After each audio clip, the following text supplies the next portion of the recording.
जनों, आज हम सबके प्रेरणा स्रोत पूज्य बापू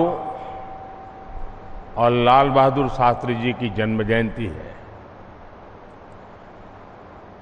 कल 1 अक्टूबर को राजस्थान सहित पूरे देश ने स्वच्छता को लेकर एक बहुत बड़ा कार्यक्रम किया है। मैं स्वच्छता अभियान को जन आंदोलन बना देने के लिए सभी देशवासियों का आभार व्यक्त करता हूं। साथियों,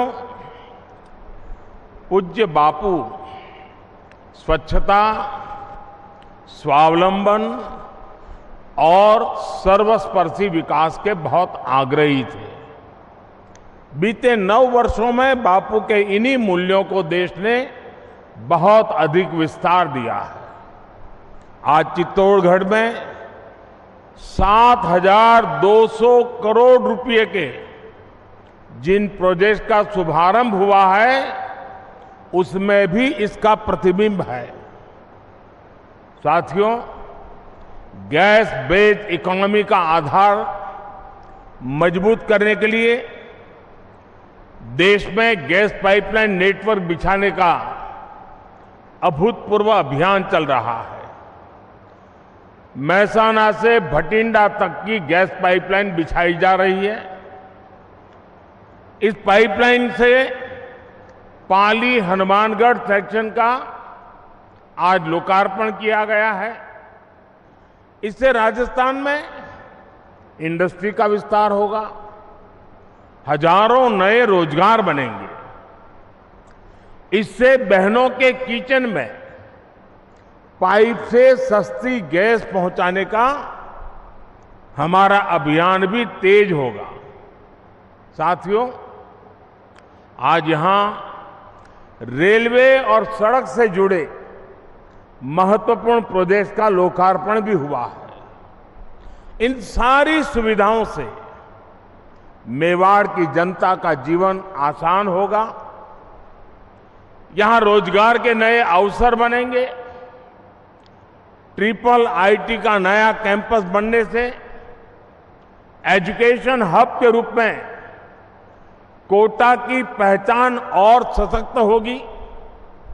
साथियों, राजस्थान वो प्रदेश है जिसके पास अतीत की विरासत भी है, वर्तमान का सामर्थ्य भी है और भविष्य की संभावनाएं भी है।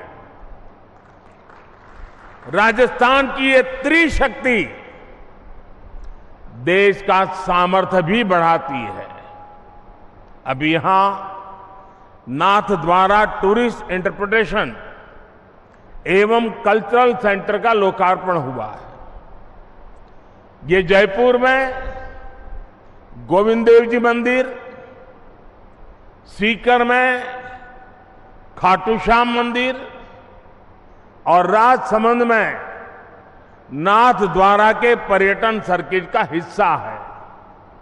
इससे राजस्थान का गौरव भी बढ़ेगा और पर्यटन उद्योग को भी बहुत लाभ होगा।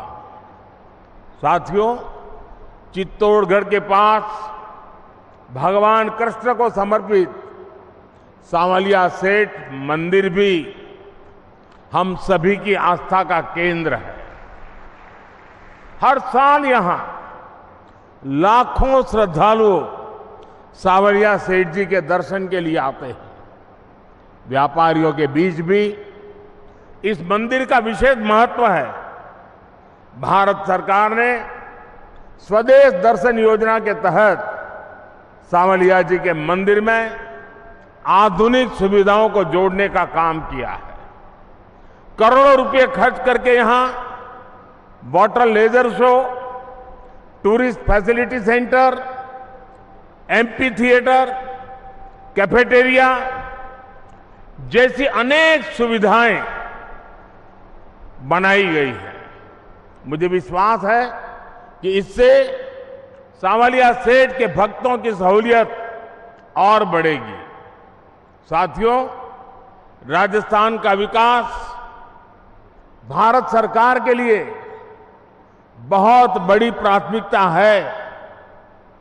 हमने राजस्थान में एक्सप्रेसवे, हाईवे और रेलवे जैसे आधुनिक इंफ्रास्ट्रक्चर पर बहुत फोकस किया। दिल्ली मुंबई एक्सप्रेसवे हो या अमृतसर जामनगर एक्सप्रेसवे, ये राजस्थान में लॉजिस्टिक्स से जुड़े सेक्टर को नई शक्ति देने वाले हैं।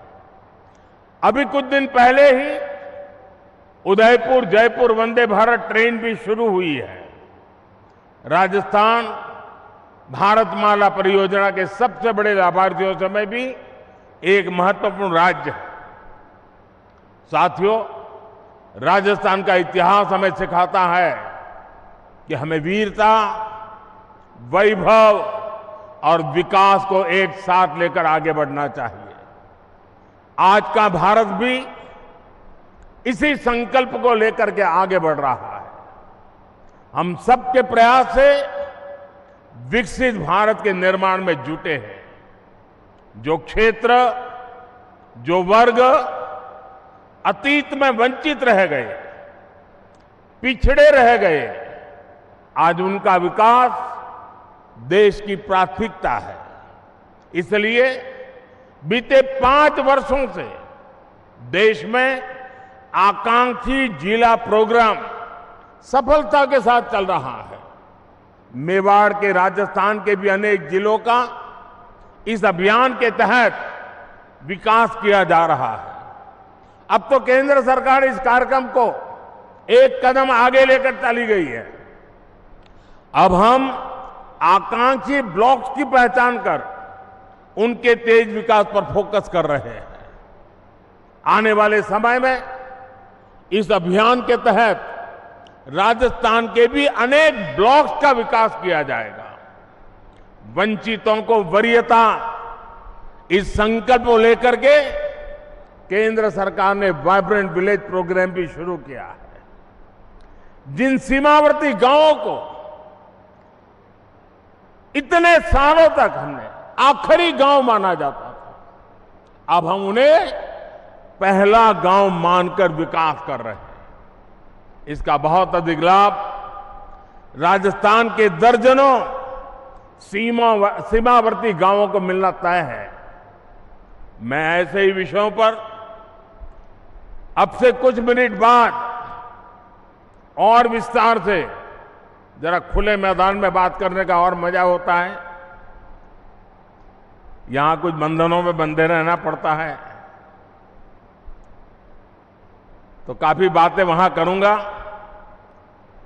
राजस्थान के विकास के हमारे संकल्पों को तेजी से सिद्धि मिले, इसी कामना के साथ मेवाड़ वासियों को नए प्रोजेक्ट के लिए अनेक अनेक बधाई देता हूं।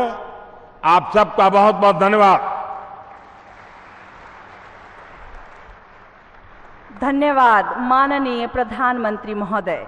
आपके प्रेरणादायक संबोधन के लिए हम आपके आभारी हैं।